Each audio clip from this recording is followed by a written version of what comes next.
تو جتنے بھی ہمارے اکابر تھے ان سب کے دلوں میں مدینہ پاک کی محبت تھی، حضور صلی اللہ علیہ وسلم کی محبت تھی، اس مقدس دیار مقدسہ کی محبت تھی۔ حضرت مولانا یحییٰ صاحب کے بارے میں حضرت شیخ نے لکھا ہے کہ بے اختیار شوال، ذیقعد اور ذی الحج کے مہینوں میں بس زبان پہ تلبیہ ہوتا تھا، لبیک اللہم لبیک لبیک لا شریک لک لبیک، یہ تلبیہ پڑھتے رہتے تھے۔ عشق میں محبت۔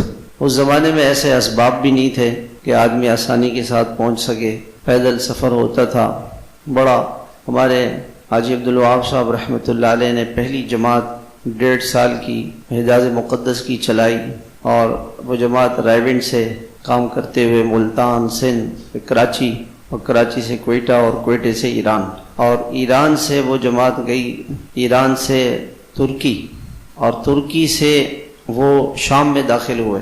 ترکی کے بارڈر پر ہم گئے تو وہاں کے لوگوں نے بتایا کہ یہ وہ سڑک ہے جس سے پیدل قافلے ہندوستان سے آ کر حج کے لیے جاتے تھے۔ پھر شام گئے، شام سے اردن، اور اردن سے تبوک، اور وہاں سے خیبر اور مدینہ منورہ، مکہ مکرمہ کا سفر کر کے پھر واپس۔ پورا سفر 1.5 سال کا یہ پیدل کیا۔ ایسی مشقتیں، اب راستے میں ہوٹل نہیں، کھانا نہیں، دریا، پانی، پہاڑ، صحرا، لیکن عشق اور محبت ایسی چیز ہے، بس عشق تھا، محبت تھی، چلے گئے۔